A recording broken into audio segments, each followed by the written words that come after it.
Voltamos com mais um episódio do podcast Sururu dentro do Território Sustentável. Esse evento incrível que gera bastante conhecimento, conexões. Nossa Senhora, estamos muito honrados de fazer parte disso. Mais uma vez, muito obrigado, Território Sustentável. Muito obrigado a todo mundo que passou por aqui. Não é isso? A gente está com esse podcast maravilhoso, fazendo essa cobertura e conversando com muita gente bacana, muita gente do bem. A gente vai conversar agora com uma pessoa muito especial. Meu Deus do céu, que bagagem, que experiência, que coragem. E a gente vai conversar um pouco sobre essa questão do desenvolvimento do desenvolvimento urbano sustentável, né? De realmente a gente entender como é que é essa experiência dentro de gestão, de urbanismo, de desastres, como é que... É muita coisa interessante por aí, fique por aí para entender, porque eu vou conversar com ela, que é graduada em Serviço Social pela Universidade Católica de Pernambuco. Ela é mestre em Geografia pela UFPE. Ela é especializada também na gestão de emergências e desastres. E tem uma carreira dedicada aí ao Serviço Social, Defesa Civil, coordena iniciativas do Baixo Carbono e Resiliência do ICLEI América do Sul, impulsionando a ação local para o desenvolvimento sustentável. Vocês estão preparados para essa conversa? Porque a conversa aqui é muito interessante. Eu estou extremamente curioso. Seja muito bem-vinda, Keila Lima! Muito obrigada pelo convite. Vamos bater um papo aqui sobre essa... Bom, eu não me sinto assim, essa graduação toda, mas eu me sinto que eu tive uma vivência, né? Minha vivência toda histórica dentro do serviço social foi com as comunidades, com as populações vulneráveis, com as populações excluídas e muitas vezes invisíveis. Como é que você chegou nesse lugar? Foi propósito de vida? Foi o que aconteceu? Gente, eu descobri o serviço social, eu tinha 17 anos. E aí eu disse, eu acho que eu quero ser isso. Eu quero, de alguma forma, que o meu trabalho contribua com a vida das pessoas. E foi aí que eu fui buscar o que era serviço social. Eu sou natural de Caruaru, né, em Pernambuco.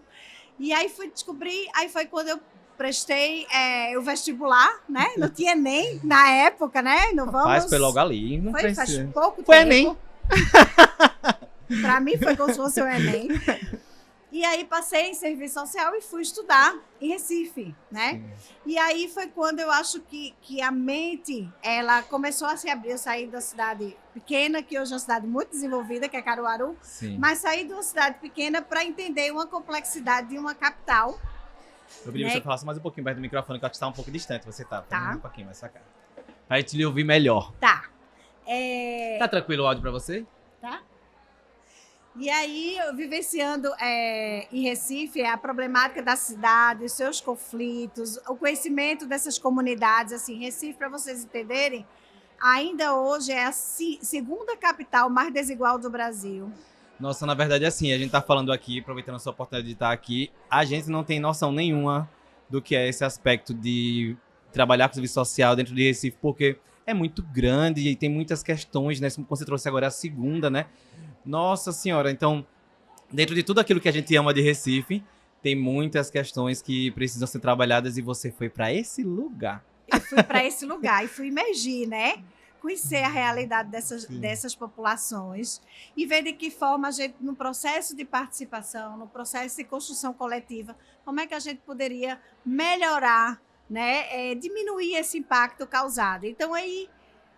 depois que eu me formei, fui trabalhar com algumas políticas de criança e adolescente e aí me apaixonei pela questão urbana, pela política urbana. A partir desse momento, foi que eu fui parar na Defesa Civil do Recife. Só isso, Keila? Só isso. Porque, assim, a atuação do serviço social, eu já sou uma pessoa que sou apaixonada por esse profissional. Valorizem, né, o serviço social, as profissionais do serviço social, porque eu já vi dentro de muitas realidades serem elas que fazem, que dão aquele otimismo de falar assim, não, calma, vai dar tudo certo, porque no meio das políticas públicas, né, a gente tá lá no meio da saúde, muitas camadas, aí vem lá o serviço social, vem a profissional e ela vem e fala, a gente tá te vendo, isso. Calma. Então eu já sou realmente super fã dessa atuação. E aí você pegou e virou um megazord, e você foi pra Defesa Civil. E aí... Eu juntei um combo, né? Você falou fiz assim, um combo, né? Tá muito pouco pra mim. E na Defesa Civil, como é que foi essa atuação lá? E aí eu fui convidada, né? Na época eu trabalhava com criança e adolescente, e aí fui convidada para trabalhar na Defesa Civil. Eu falei, gente, como é o papel do assistente social em uma Defesa Civil? Como é que é? E aí eu fui descobrir, né?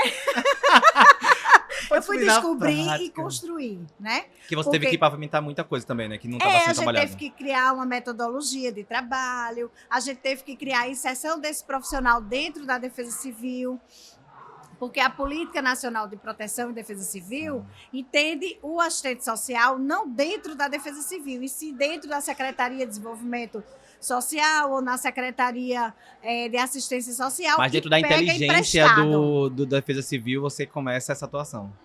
E aí a gente começa a trabalhar, fazer um mapeamento social. Porque, assim, tinha o perfil do engenheiro, do técnico de engenharia, do geólogo, que era um perfil de entender a problemática física, né? O tipo de solo, a tipologia da casa, o desastre ocorre por conta disso. E as pessoas. a gente começou a inserir entendendo que naquela casa que estava no topo da encosta ou que estava na área, nas margens do rio, existiam populações, pessoas. Em cada casa daquela temos 12 pessoas. E aí? Vamos olhar E para aí, isso. 12 pessoas, eu já tenho uma população vulnerável. Quem são essas 12 pessoas? Criança, idoso, pessoa com deficiência? Vamos olhar para cada recorte. Nossa Senhora! E a gente, dentro dessa atuação lá, o que mais impactou? A gente vai chegar no ICLEI. Mas o que mais impactou na sua atuação, que você fala assim, aquilo ali eu não vou esquecer nunca, assim. Porque eu vi muita transformação em Recife, em muitas das coisas muitas comunidades.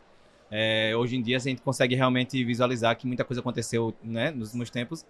Mas qual foi a transformação da Defesa Civil na sua atuação que você mais lembra, assim, mais impactou? Olha, que marcou para mim foi trabalhar com a comunidade chamada Brasília Teimosa. Eu tava na expectativa que você fosse falar isso. Porque eu acompanhei Brasília Teimosa, Palafita, assim, aquela vivência lá. Eu tinha uma visão, parecia coisa de filme, assim, de Brasília Teimosa. Você chegou a conhecer as palafitas? Não, eu morei em Candeias. E não fui em Brasília Teimosa. Eu não tinha, ainda era mais novo também, e não tinha essa iniciativa mesmo de ir para as comunidades. Isso. Quando eu estava na Defesa Civil, eu coordenava toda a área de planície, que era o aspecto de inundação. E a gente fazia o monitoramento da maré alta. Então, assim, quando a maré alta chegava, a gente tirava as pessoas da palafita, colocava no abrigo, esperava passar o período de maré alta, que normalmente é julho e agosto, tá? Que é onde tem as maiores ondas, acima de 2 metros, e porque as famílias estavam ali na beira do mar, né? Então tinha um paredão, houve o rompimento desse paredão e a gente não pode mais deixar as pessoas voltarem. E aí começou exatamente uma política. Então não adiantava tirar as pessoas, dar uma unidade habitacional dentro do aspecto adequado de interesse social. Sem um olhar social mesmo assim. Sem também você dar uma função para aquele local. Você tinha que tirar as pessoas das palafitas, que eram mais de 400 palafitas. Senão elas voltam, isso seria Senão isso. elas voltam. Tanto é que essa retirada, que foi em 2003, ela foi a 4ª retirada de Brasília Teimosa e última. Né? Porque tirava as pessoas voltavam, tirava as pessoas voltavam. E aí, nessa retirada, era retirando os trechos da palafita, fazendo reunião com comunidade noturno. Foi um trabalho, assim, muito cansativo, mas, assim, foi muito importante, sabe? Porque era um trabalho de construção. Vocês não podem morar aqui, isso não é uma moradia adequada. Não tem condições. E a gente fala aqui de uma maneira tão rápida, assim, rapidinho aqui, que o nosso papo é um papo tão curto para entender a complexidade desse processo da Brasília Teimosa. E quem não conheceu o que era Brasília Teimosa, vai pesquisar para você entender o que a gente tá falando. E aí foi o que mais impactou na sua vivência, assim? Foi porque eu trabalhei antes, no período de prevenção, de monitoramento da maré, tirando as famílias. Eu trabalhei no reassentamento das famílias e na entrega das casas e na obra. Fiz o acompanhamento social da obra. Quando eu digo tinha uma equipe por trás de mim, né? E a equipe, assim, destemida, sabe? Porque, assim, tinham problemas complexos estruturais lá, como o tráfico de drogas. Sim. E aí, como é que tu vai negociar com o cara que ele vai tirar o comércio dele de lá, que era a droga? Exatamente. Né? Então, assim, tudo isso foi muito bem trabalhado. E que se não tem esse profissional da assistência do serviço social, não tem nenhum olhar. Às vezes só iam tentar tirar. Aí é um processo hierárquico muito ruim, né? Você tem que sair. Pronto, ponto. Por que eu tenho que sair, né? Essa é a minha casa. Errada. Ela pode não ser o ideal, mas é a minha casa. E é meu porto seguro, com todos esses problemas. Que é o que eu visualizo a função da minha experiência própria, assim, com a serviço social dentro da parte, assim, dentro da saúde, por exemplo. Que às vezes tá aquela correria, as pessoas estão na dinâmica ali e que acabam perdendo um pouco da humanização. Mas vem aqui, ó, a serviço social e fala, calma, vem aqui, mãe, vem aqui, tá, e vamos conversar. É acolhida, né? Acolhimento total. E aí chegamos em ICLEI. ICLEI. Vamos desenvolver sustentavelmente esse urbano. Como é que eu conheci o ICLEI, né? Eu fazia parte do CONCLIMA, que era o Conselho de Mudança Climática do Recife, e participava do GClima, que era o Grupo de Trabalho para o Clima. E quem coordenava esse trabalho, junto com a prefeitura, era o ICLEI. E foi assim que as pessoas do ICLEI me conheceram, né? Então, assim, o trabalho do ICLEI, ele tem um processo participativo. Então, a Secretaria de Meio Ambiente não tinha muito essa inserção dentro das comunidades. E eu tinha, porque eu trabalhava com a minha equipe diretamente com as comunidades. Com conhecimento, com núcleos comunitários de defesa civil, com treinamento de simulado. E aí, quando a gente foi fazer análise de risco e vulnerabilidade climática, disseram, Keila, a gente precisa... De você. De você. A gente precisa que você articule, que você mobilize, a gente precisa chegar nas comunidades, vamos se dividir. Então, Recife é dividido em região politicamente administrativa, são 5 regiões. Então, a gente fez 5 regiões para validar os mapas com a população. E eram os mapas do ICLEI. Que é interessante também trazer ela para esse processo, a população para o processo, né? Porque ele olhar aquele mapa, como eles validaram muitas coisas, eles dizem assim, vocês estão dizendo que aqui tem inundação? Não tem, não. Sabe? Porque uma coisa é tu fazer o geoprocessamento, fazendo a sobreposição de mapas e camadas e compreendendo ali aquele mapa com os dados que foram coletados. Outra coisa é você ir lá, né, para campo. Outra coisa é lá. A realidade na ponta é outra. Nossa senhora. E hoje aqui no evento, qual é a temática que você, como ICLEI, traz para nós, assim? Veja, a gente está numa discussão assim, existem problemas, existem fragilidades, mas o que a gente pode fazer, né? Então, a experiência e a trajetória do ICLEI é numa construção coletiva junto aos governos locais, municípios, estados, região. Então, a gente traz uma política ambiental robusta, que vai desde o princípio da governança até o plano de ação climática e uma normativa climática. Porque aí é um processo de construção. Então, nesse caminho, a gente faz 2 diagnósticos, o diagnóstico de inventário de emissão dos gases, do efeito estufa, a gente faz uma análise de risco e vulnerabilidade climática, que são mapas que demonstram no território quais são as principais ameaças, exposição e o risco, porque a gente precisa entender os problemas. Precisa entender os problemas para trabalhar em ação. E existe uma busca de parcerias como o ICLEI mais recente? Existe uma ascensão dessas buscas? A emergência climática hoje está aproximando mais, meio que fazendo isso pular etapas para poder, precisamos de ICLEI. Você sente que existe esse movimento agora? Sim.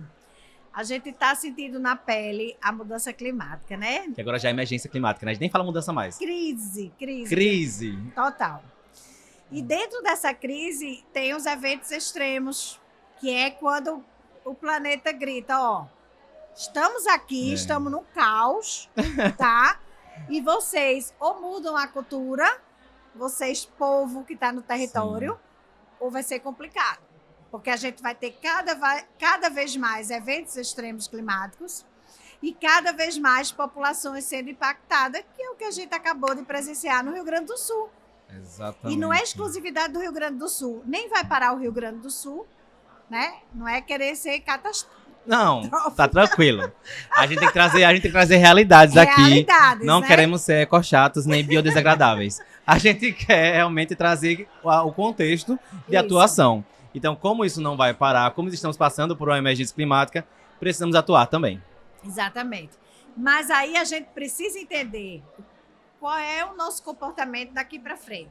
Primeira coisa, tarefinha de casa que está atrasada. Estamos no cheque especial, olha. Faz tempo, viu? A gente precisa diminuir e mitigar a emissão dos gases do efeito estufa, tá? Não, é uma construção coletiva e uma mudança de chave coletiva também. Então, essa é a primeira tarefa que está super atrasada, então a gente precisa correr contra o tempo. Sim. A outra é adaptar as cidades a esse novo processo pandêmico. Não deixa de ser um processo pandêmico, né? O desastre, ele também é pandêmico. Então, por exemplo, quando a gente teve essa crise de dengue, chikungunya agora, foi muito pior do que as outras. Agora, recente, ano passado, não foi isso? Assim? Agora, o ano passado, É. a gente passou e, assim, mais pessoas morreram por conta da dengue. Por quê? Os focos eram maiores, os problemas eram maiores e a questão virótica era piorada. Então, vinha com problema respiratório, né? Que surgia, você começava com a dengue e terminava com a pneumonia. E como isso está associado ao urbanismo? Porque se tem foco, é porque, de alguma maneira, a estrutura ali está precisando de uma atenção de urbanismo, né? E aí, como é que faz? Como é que você integra o profissional que você é? No caso, você é serviço social, foi atrás de gestão de crises, né, e tal. Como é que você já conhecia alguma profissional do serviço social que tinha essa atuação tão focada com sustentabilidade, com ODS, com a Agenda de 2030? Como é que você chegou nesse lugar? Poucos, né? Poucas. Porque são mais mulheres, né? Assistente social são mais mulheres. Tem homens também, mas a maioria são mulheres. Poucas atuando, né? Eu vejo muito na área de segurança alimentar, que está muito na transversal. Já chegou alguém para você e falou assim, eu quero atuar com sustentabilidade porque eu vejo a sua atuação com o ICLEI como assistente social, como assistente social? Algumas pessoas, sim, não por ser assistente social, mas assim, por ver a atuação do ICLEI, por admirar o trabalho, né? A forma como a gente transita junto aos governos, né? Independente de política partidária, e sim por uma política pública, né? Você tem que pelo desenvolvimento, a busca do desenvolvimento. O envolvimento, né? É a questão de garantir esses direitos sociais, esses direitos humanos, né? E a gente pensar também em todo o trabalho com foco na justiça climática. Porque a gente vê quem é que são esses afetados, né? Estávamos conversando sobre isso também aqui antes. Esses afetados, porque a gente precisa diminuir essa desigualdade social. Eu só vou ter desenvolvimento econômico sustentável se eu diminuo a desigualdade social. Porque aí você começa a deixar as pessoas pelo menos partirem do mesmo ponto. Exatamente. A gente tá todo mundo aqui, a gente diminuiu a desigualdade social, agora podemos atuar e tentar desenvolver que todo mundo tá partindo de um lugar que consegue resolver isso aí. Isso. Em relação aqui em Alagoas, assim, você já conhecia? Já tem alguma atuação aqui? Foi Maceió, mais especificamente, acho que no máximo Penedo. Fui para Penedo que eu achei linda demais. Tá. E em relação à sua atuação aqui como ICLEI aqui em Alagoas, como é que o ICLEI viu essa oportunidade de estar aqui nesse evento? Assim? Nós fomos convidados, né? A gente tem enquanto rede global associado à cidade de Maceió e Arapiraca. Já temos essa duas frente. Cidades associadas ao ICLEI. Né? E aí eu acredito que entraram em contato com o pessoal de relações institucionais e nos convidaram para cá. Vamos mandar Keila aqui rapidinho para dar uma conversada com esse pessoal. É isso, né? E eu tô aqui vizinho, né? Tô bem perto. É isso. Então, facilitou tudo. E nesse processo da gente saber que existe mudança climática, existe aí necessidade de desenvolvimento e existe também o fator humano, que é quem mais prejudica o meio ambiente. E existe o entendimento que precisamos entender dos recortes das pessoas para começar a falar com elas da maneira que cada uma, em que etapa cada uma se encontra nessa experiência de sustentabilidade. Como é que é esse processo educativo? Como é que educa os recortes? Como é que faz? Pois é, a gente tem que chegar dentro deles, né? Esses recortes a gente tem que chegar junto.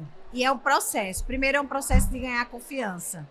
Sim. O segundo processo é de você fazer discussões.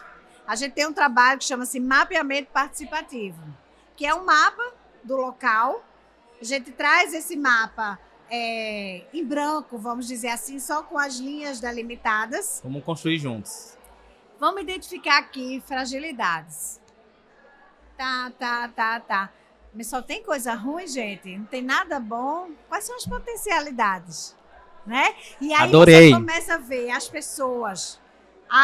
Vocês aqui trabalham coletivamente. De que forma vocês trabalham coletivamente? Tem uma cooperativa de catadores, tem não sei o que, bababá. E você começa a descobrir ali um monte de potência que tá precisando de só se erguer e se desenvolver e gritar e chegar, né?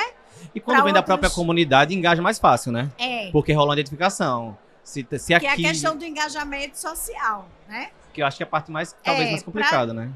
Te dar um exemplo agora, a gente tá fazendo um trabalho com Belém, né? Belém tem 39 ilhas. Você tem que pegar o barquinho para você chegar lá nas ilhas. Com comunidade de quantas pessoas em cada ilha, mais ou menos, assim? É muito variado. É muito variado. Então, assim, tem ilhas menores. que Com tem 500 ou menos, assim, é coisa menor mesmo, assim. menor, mas tem ilha com 20 mil. Porque a gente sabe que tem algumas políticas que elas têm números pra agir, tipo, só chega abastecimento de água com uma comunidade que tenha pelo menos 500 habitantes. E quando tem menos que isso, como é que faz pra fazer os governos atuarem? Como é que faz? Ai, eu tô tão curioso, Gente. Keila, na sua atuação. Eu podia ficar aqui o dia todo. Não, veja, a gente tem que fazer, independente de uma política estabelecida, vai chegar água porque tem mais de 500 habitantes. Eu só posso fazer o CAD único se tiver não sei o quê. Não, tem que chegar. Se tiver 5 famílias, tem que chegar. Sabe? Porque eu sinto que é um engajamento dos dois lados. Falar assim, É. galera, vamos atuar aqui, pessoal, vamos engajar aqui. Ai, E nossa. aí a gente fica falando, né, dessa coisa da volumetria de água, que é prejudicial, já nas cidades panamazônicas, ao contrário, eles precisam de água. Você está vendo agora o Pantanal seco e os barcos não estão conseguindo navegar. E aí alimento não chega, remédio não chega, nada chega. Porque né? a via, né? O urbanismo dessas comunidades é a água, né? É a água, é a mobilidade deles é pela É. água. E essa relação do homem com a água, essa relação natureza-homem, ela precisa ser protegida, ela precisa ser integrada, sabe? Tem que ter esse olhar também dessa população, que aí a gente também, assim, não existe vilão, nem existe bandido aí, sabe?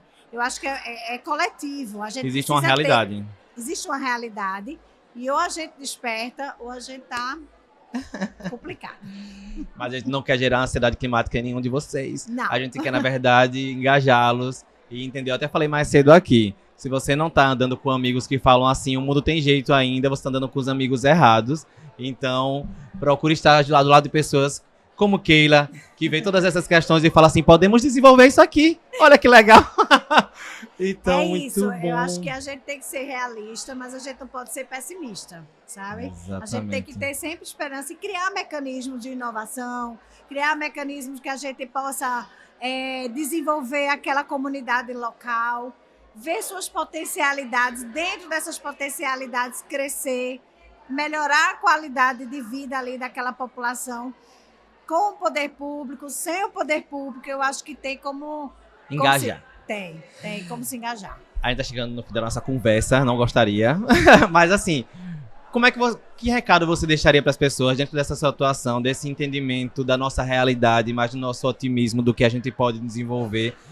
A gente não tem limites, a internet facilita isso, que a gente não tem limite geográfico, nem limite de classe social, tá todo mundo aí na internet acompanhando e a gente não sabe onde é que a gente vai chegar nessa conversa aqui. Pode ser que a gente chegue longe. E eu espero, inclusive, né, porque as pessoas precisam conhecer essa atuação. Que recado você deixaria para essas pessoas? O que é que você veio dar esse recado para o evento também? Dá uma palavra de Bom, amor acho para as que- pessoas. Acho que primeiro a gente tem que compreender o que é que a gente está passando, sabe? Mergulha, pesquisa, entenda esses processos. Por que está tendo tanto desastre? O que é que esses desastres estão impactando a nossa fauna, a nossa flora, sabe? E as pessoas que estão nesses territórios. Acho que primeiro tem que ter esse despertar de percepção mesmo, sabe? E aí, depois disso, a gente tem que pensar em outros mecanismos de mudar a nossa cultura, o nosso cotidiano, repensar esse lixo, sabe? É um problema, resíduo é um problema muito sério. Até esse termo, a gente tentar entender cada vez mais o que de fato é lixo e o que de fato é resíduo e o que pode ser reciclável. O quanto a gente pode, inclusive, produzir menos resíduos, que hoje a busca nem é mais tanto... A gente quer reciclar tudo, mas a gente quer produzir menos resíduos. Então a gente tem muitas conversas aí para ser fomentadas. E que bom que tem você aí rodando, conversando sobre isso, Keila. Eu estou muito Obrigada. honrado da sua presença aqui. Muito Muito obrigada. mais uma vez Eu que me agradecimento sinto. ao Território Sustentável por promover isso com a gente, Sururu, e pessoas tão importantes como Keila aqui. Essas conexões, essas palavras aí que nos passam tanto conhecimento, tanto otimismo, tanta inspiração. Eu gostaria de deixar suas redes sociais para as pessoas seguirem, acompanharem, seja o seu LinkedIn ou seja o seu Instagram, o que você preferir, o site do ICLEI ou as redes sociais do ICLEI também. Sigam todos, podem falar pra gente qual é as redes sociais do site do ICLEI. É iclei.org, né, que é o Instagram, tem o LinkedIn também, que segue na mesma linha e pode seguir a gente nas redes sociais. Sigam, acompanhem essa atuação do ICLEI, porque a gente vai ver também muita coisa sendo feita de bom por aí e também isso vai nos inspirar também a fazer o nosso e entender também a nossa responsabilidade nesse lugar. Todos nós temos um pacto aí, 2020 e 30, a agenda nos compõe, tá todo mundo dentro, só você não sabe ainda que você faz parte disso, então abrace e vamos em frente em busca de um desenvolvimento mais sustentável e correr atrás desse cheque especial que a gente tá aí com o mundo, viu? Muito obrigado mais uma vez, estou muito honrado, Keila. Eu que agradeço a participação e eu acho que quanto mais a gente debater esse assunto, melhor a gente compreende e melhor a gente se requalifica de forma circular. Arrasou! Beijo, pessoal. Acompanhe os próximos episódios, assine aí o nosso canal, se inscreva, aperte o sininho, siga a nossa agência Sururu, siga Território Sustentável, que é todo mundo aqui procurando se unir em prol de um bem maior para as pessoas e para o mundo. Beijo!